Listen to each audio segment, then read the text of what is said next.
নির্বাচন নিয়েও এখন যেটা নতুন করে দ্বিমত তৈরি হয়েছে যে নির্বাচন তো দরকারি, গণতন্ত্র প্রতিষ্ঠার ক্ষেত্রে নির্বাচন লাগবে, মানুষের ভোটের অধিকার প্রতিষ্ঠা করতে হবে, কিন্তু সেখানে বড় প্রশ্ন উঠেছে স্থানীয় সরকার নির্বাচন নাকি জাতীয় সংসদ নির্বাচন।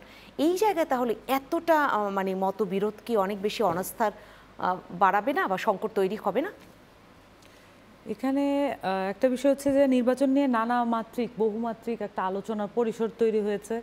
আমরা যেভাবে আসলে নির্বাচন দেখে বড় হয়েছি, ধরেন আমাদের যে তারুণ্য এবং যৌবন কেটেছে আওয়ামী লীগের আমলে, নির্বাচন আমরা আসলে তরুণরা যেভাবে দেখি এটা ঠিক আমাদের যারা আগের জেনারেশন তাদের অনেক রকমের নির্বাচন দেখার অভিজ্ঞতা আছে না। আমাদের স্মৃতি অনুযায়ী আমরা আসলে এমন এমন নির্বাচন দেখে অভ্যস্ত হয়েছি, সেই নির্বাচন আর এই দুঃসহ যন্ত্রণা, এই দুঃস্বপ্ন আমরা আর দেখতে চাই না।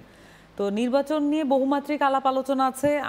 আমরা যেগুলো নিয়ে এখন নির্বাচন নিয়ে যে আলাপটা হচ্ছে সেখানে স্থানীয় নির্বাচন দেখতে চান না, মানে ওই নির্বাচন ধরনটা দেখতে চান না। আমরা যে ধরনের নির্বাচন দেখে অভ্যস্ত হয়েছি, যে 3টা নির্বাচন 4টা নির্বাচন আমরা দেখেছি, এই ধরনের নির্বাচনের প্রক্রিয়া আর কখনোই বাংলাদেশে রিপিট হোক, এটা আমাদের জীবদ্দশা শুধু না, আমাদের ভবিষ্যৎ জেনারেশনের জন্য কখনো রিপিট হোক, স্পেশালি আমরা এটা কখনোই চাইবো না। এখন আমরা আলাপ করছি যে স্থানীয় নির্বাচন অথবা জাতীয় নির্বাচন, এই ক্ষেত্রে আমরা কি জায়গায় যাব। আমরা প্রথমত পরিষ্কার করে বলতে চাই যে যদি সংসদ নির্বাচনের আলাপ হয় তাহলে এখানে একমাত্র গ্রহণযোগ্য পন্থা, আমরা যদি গণতন্ত্রের কথা বলি, আমরা যদি মানুষের স্বাধিকারের কথা বলি, আমরা যদি অভ্যুত্থানের স্পিরিট রক্ষার কথা বলি, তাহলে একমাত্র গণপরিষদ নির্বাচন হচ্ছে ওয়ে টু গো। এবং গণপরিষদ নির্বাচনের মাধ্যমে জাতীয় সংসদ এবং সেটাকে আইনসভাতে রূপান্তরিত করা হোক এবং প্রক্রিয়া নিয়ে আরও আলোচনা হতে পারে বলে আমরা মনে করি। এবং সেই সাথে স্থানীয় সরকার নির্বাচন এবং জাতীয় সংসদ নির্বাচনের মধ্যে আসলে কোনটা আগে হবে সেটা একটা আলাপ এসছে। স্থানীয় সরকার নির্বাচন কেন গুরুত্বপূর্ণ? স্থানীয় সরকার নির্বাচন গুরুত্বপূর্ণ কারণ বাংলাদেশের প্রত্যেকটা অঞ্চলকে সেন্টারের সাথে কানেক্ট করার একটা ব্রিজিং হচ্ছে স্থানীয় সরকার নির্বাচন। সেই সাথে প্রত্যেকটা মানুষের প্রবলেম সলভিং একটা মোড থাকে স্থানীয় সরকার নির্বাচনে, বা স্থানীয় সরকারের যে প্রক্রিয়া, সেই প্রক্রিয়ার মধ্যে কাঠামোর মধ্যে সেটা থাকার কথা ইউজুয়ালি। কিন্তু আমরা এখন কি দেখতে পাই? আমরা দেখেছি যে গত 15 বছরে 17 বছরে আসলে এই প্রক্রিয়াটা সমূলে উৎপাটন অথবা এটাকে পুরো বিকল করে দেওয়া হয়েছে। হয় যে একটা জায়গায় কোনোভাবে এটা কাজ করে না, অথবা এখানে এটা জনবিরোধী রূপ নিয়েছে। দুইটাই হয়েছে। কিন্তু কোথাও হয়তো এখানে হয়তো একজন ভালো প্রশাসক আছে যে আসলে কাজ করতে পারে নাই এই 15 বছরে, অথবা এমন হয়েছে যে এই জায়গাটা আসলে জনবিরোধী, মানে হচ্ছে মানুষের উপকার করার বদলে, মানুষকে সাহায্য করার বদলে, মানুষের সমস্যা অ্যাড্রেস করার বদলে সেটা মানুষকে আরও বেশি অপারেশনের মুখে ঠেলে দিয়েছে, এটাও ঘটেছে। তো এই যে আমাদের স্থানীয় সরকারের যে পরিস্থিতি যেটা ছিল সেটা তো রাতারাতি পরিবর্তন হয় নাই। তাহলে স্থানীয় সরকারকে আমরা এখন কিভাবে দেখছি? এই মুহূর্তে অভ্যুত্থান পরবর্তী বাংলাদেশে একটা স্পেশাল সিচুয়েশন আছে, একটা ক্রান্তিকাল আছে, একটা ক্রাইসিস মুভমেন্ট আছে। এই ক্রাইসিস মুভমেন্টটা আসলে ডে বাই ডে আমাদেরকে দৈনন্দিন জীবনেও বিভিন্ন কাজে আমাদের হ্যাম্পার করছে।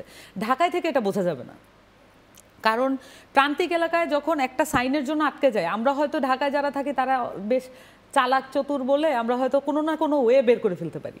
কিন্তু যারা এলাকায় প্রান্তিক লোক আছেন, যারা আসলে দরিদ্র জনগোষ্ঠী এবং যারা একটু পিছিয়ে পড়া জনগোষ্ঠীর আছেন, তাদের সীমাহীন যন্ত্রণা আছে।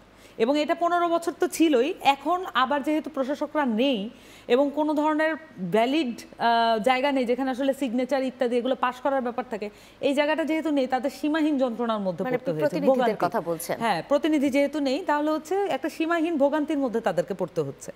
এই ভোগান্তি নিরসনের উপায় কি? আমরা দেখতে পেয়েছি যে একটা অন্তর্বর্তীকালীন সরকার একটা স্থানীয় সরকার কমিশনের গঠন করেছেন। তাহলে একটা কমিশনের কি কি জায়গা থাকতে পারে? একটা হচ্ছে যে এই মুহূর্তের কিছু ভোগান্তি আছে। এখানে আরেকটু আপনার কাছ থেকে শুনে নেই। প্রতিনিধি যেমন একদম সেই স্থানীয় সরকার বলছেন সেই পর্যায়ে যেমন প্রতিনিধি নেই, জাতীয় সংসদেও প্রতিনিধি নেই, সংসদ নেই, তো প্রতিনিধি সংকট তো সব জায়গায় রয়েছে। আমি এই বিষয়টাতে আসছি যে আমি স্থানীয় সরকারটা আলাপ করি, আমি জাতীয় সংসদের বিষয়ে ঢুকছি।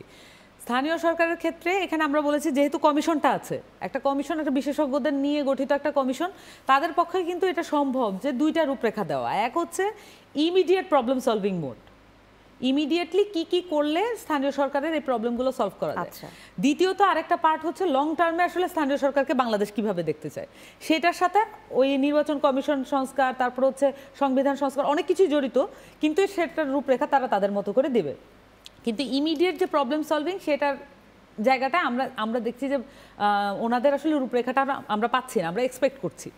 তাহলে স্থানীয় সরকারের ক্ষেত্রে যদি আরেকটা বিষয় আসে, যদি নির্বাচনটা হয় সেক্ষেত্রে কি হতে পারে, যে আমরা এখানে যে কমিশনগুলো আছে সেই সাথে যে প্রতিষ্ঠানগুলো আছে, এই নির্বাচনের সাথে জড়িত যে সব প্রতিষ্ঠান আছে, এই প্রতিষ্ঠানগুলো ঠিকভাবে ওয়ার্ক করছে কিনা সেটার একটা ট্রায়াল অ্যান্ড এরর আমরা দেখতে পারি, ট্রায়াল বেসিসে এটা আমরা করে দেখতে পারি। ইভেন এখানে সবচেয়ে গুরুত্বপূর্ণ, এলাকায় যে আইন শৃঙ্খলা বাহিনীর যে পরিস্থিতি থাকার কথা সেটা কি ওয়ার্ক করছে কিনা। আমাদের একটা সংস্কার কমিশন আছে, মানে আইন শৃঙ্খলা বাহিনীকে পুলিশ সংস্কার রিফরমেশনের কিছু আলাপ আসছে, এই জায়গাগুলো আসলে ইমপ্লিমেন্টেশন হচ্ছে কিনা বা এই প্রক্রিয়ার মধ্যে দিয়ে ইমপ্লিমেন্ট করা যায় কিনা সেই জায়গাগুলোও কিন্তু আমাদের দেখার বিষয়।